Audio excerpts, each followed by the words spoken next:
तो हमारे साथ मौजूद हैं प्रदेश के खाद्य आपूर्ति राज्य मंत्री राजेश नागर।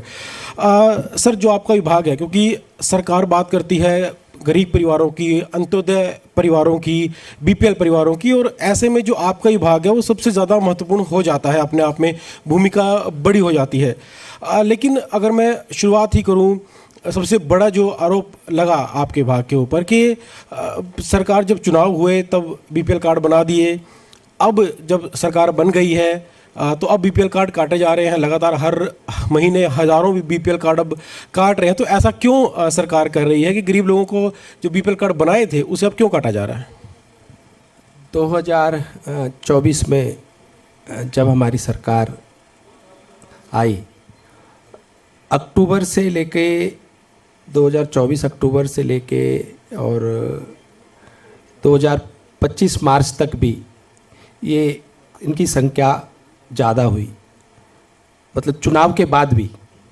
उसके बाद विपक्ष ने कई विधानसभा में क्वेश्चन उठाए कि भाई ये संख्या क्यों बढ़ी, इनकी जांच की जाए। तो जांच की गई।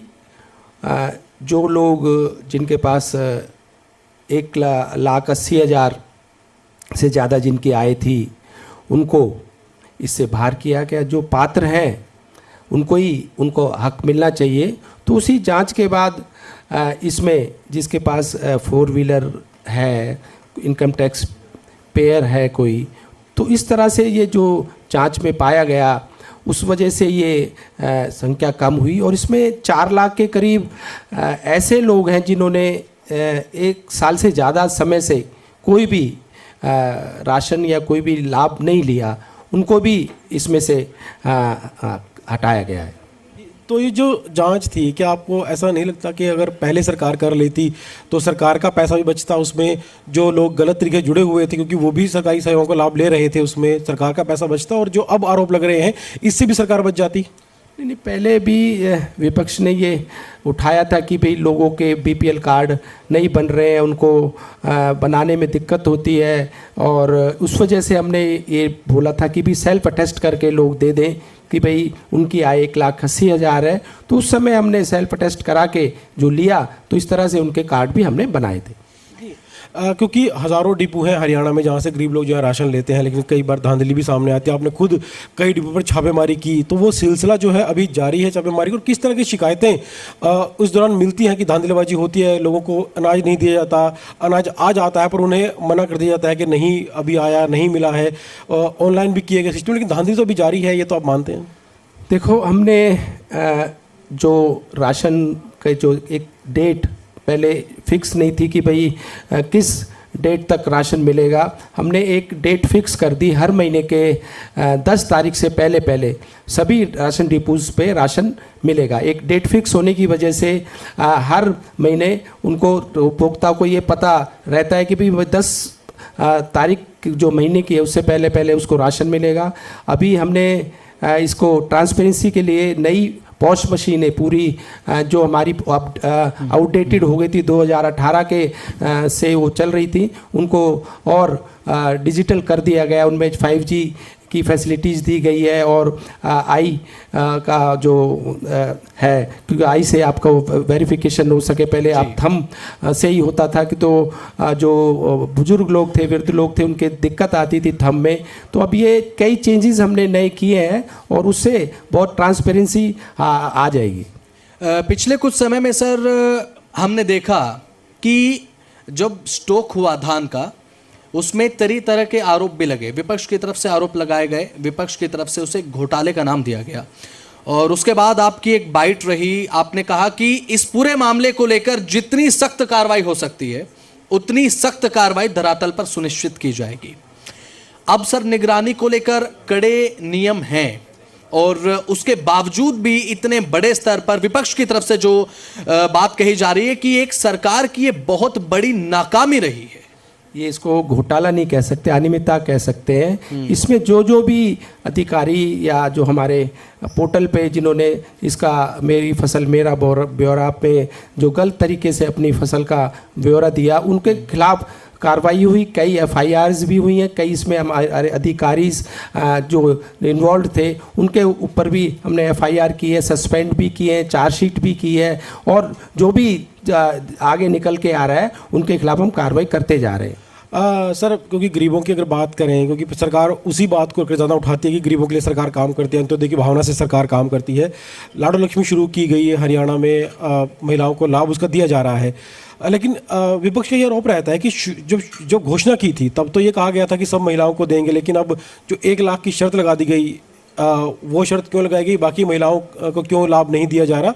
और इसके साथ ये भी एक जुड़ा हुआ सवाल है कि अब 3 महीने बाद दिया जाएगा, जबकि पहले 1 महीने की बात की गई थी। यानी बदलाव क्यों किया जा रहा है अपने संकल्प पत्र के घोषणाओं में? देखो, इसमें जो पहले 1 लाख की जो आय की लिमिट लगाई थी वो इसलिए लगाई थी कि इतने ज़्यादा रजिस्ट्रेशन होना पॉसिबल नहीं थे, क्योंकि इतना अगर हम सारे रजिस्ट्रेशन एक साथ करते तो इसमें दिक्कत आ रही थी। तो इसीलिए अभी 1 लाख की है, और उसके साथ साथ जैसे होगा 1,80,000 और उसके बाद 3 लाख तक भी हम इसको लेकर जाएंगे, आगे बढ़ाएंगे इसको आने वाले दिनों में। पिछले कुछ दिनों में सर एक खबर सामने आई थी फरीदाबाद से ही, क्योंकि बीजेपी की सरकार, चाहे बात उत्तर प्रदेश की और अब तो हरियाणा में भी ये देखने को मिलता है कि जो निर्माण होता है, अवैध निर्माण होता है, वो ध्वस्त कर दिया जाता है ताकि यहाँ पर अवैध अतिक्रमणकारियों को शह ना मिले। और फरीदाबाद में पिछले दिनों सर एक खबर मैं देख रहा था, आप बुलडोजर एक्शन रुकवाने के लिए पहुंचे थे, और क्या उस समय आपकी बातचीत हुई थी अधिकारियों से? फ़ोन आपने किया था, आपका फ़ोन नहीं उठाया गया था, ऐसा कोई प्रकरण था? नहीं, ऐसा नहीं था कि जो अधिकारी वहाँ पर थे उसने फ़ोन साइलेंट कर रखा था तो फ़ोन से बात नहीं हो पा रही थी। तो मैं खुद वहाँ पर मौके पर गया था, और आपने देखा होगा कि मौके पे मैंने उनसे बात की तो उसने बोला था कि मेरा फ़ोन साइलेंट है। तो ये प्रकरण था वहाँ पर। और बिल्कुल सर, और अभी फ़िलहाल खाद्य आपूर्ति प्रणाली को जिस तरीके से विपक्ष की तरफ से फ्रेम कर दिया गया, जैसा कि अभी मैंने आपको बताया कि विपक्ष की तरफ से घोटाले की तरह इसे फ्रेम किया गया है, लेकिन आपने कहा कि इसे घोटाला नहीं कहा जा सकता, इसे अनियमितता कहा जा सकता है। और क्योंकि जब मंडियों में धान की फसल पहुंची उस समय इन प्रणालियों को और ज़्यादा तत्पर होना चाहिए, इस बात से तो सर आप भी सहमत होंगे कि इन प्रणालियों को और ज़्यादा तत्पर होना चाहिए, तो क्या ध्यान नहीं दिया गया था? इसके लिए मैंने अभी आज भी अधिकारियों के साथ बैठक की और कुछ दिन पहले भी बैठक की।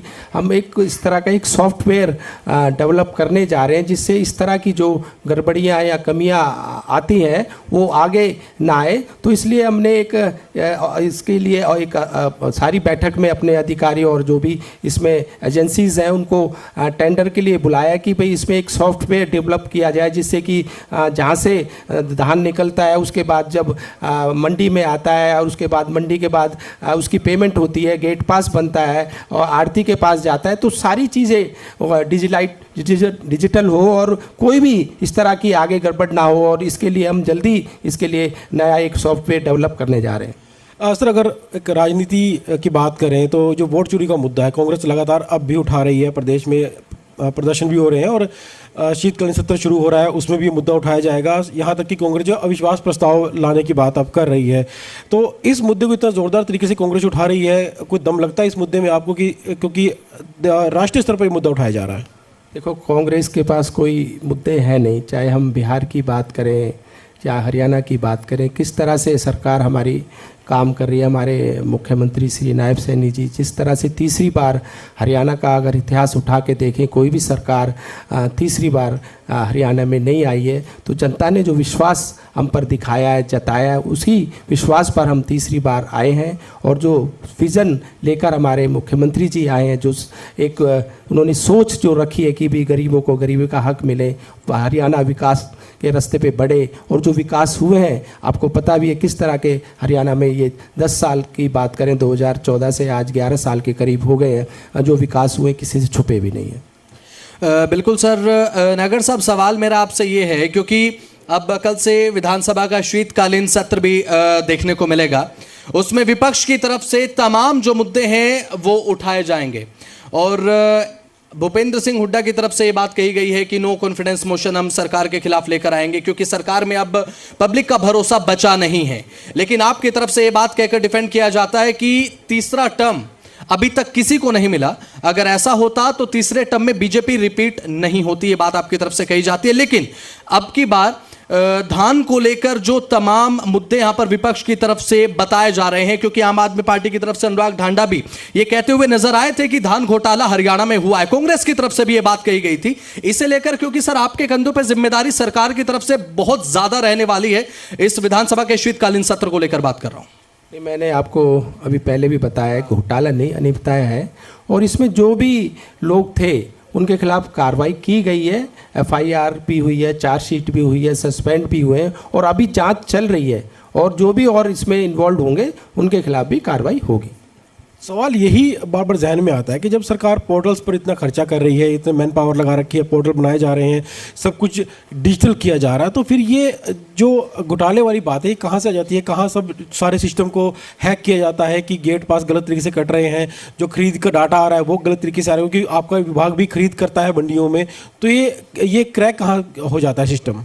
देखो, मैं घोटाला इसको फिर आप कह रहे हैं अनियमितता है, और इसमें जो भी लोग हैं इन्वॉल्व हैं, चाहे हमारे जहाँ से फसल निकलती है, चाहे धान निकलता है, उससे लेकर, और हम मार्केट कमेटी के लोग हमारे हैं, या एग्रीकल्चर डिपार्टमेंट के हैं, या गेट पास, और आड़ती हैं, हमारे राइस मिलर हैं, हमने उनके खिलाफ, राइस मिलरों के खिलाफ भी कार्रवाई की है, एफआईआर तक भी की है, उनसे रिकवरी भी की है, कई करोड़ की हमारी रिकवरी भी हुई है, और जो भी आगे जांच में निकल के आ रहा है उनके खिलाफ भी हमने आगे कार्रवाई भी करेंगे। बिल्कुल। और नागर साहब, एक सवाल मेरा ये, क्योंकि 2014 से पहले जब राशन वितरण होता था, चाहे बीपीएल कार्ड की बात कर ली जाए, फिर हरे जो कार्ड हैं जिन्हें आम बोलचाल में कह दिया जाता है, और खाद्य वितरण प्रणाली को लेकर 2014 से पहले की बात अगर करूं तो भ्रष्टाचार के आरोप आपके तरफ से, बीजेपी की तरफ से भी लगातार लगाए जाते थे कांग्रेस पर कि ब्लैक हो जाता है बहुत ज्यादा।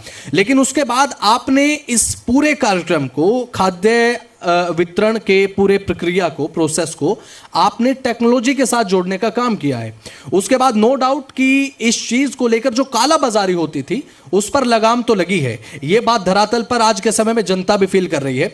आने वाले समय को इस चीज को और ज्यादा अच्छे तरीके से किया जाए, सर इसे लेकर आपके क्या प्लान्स हैं?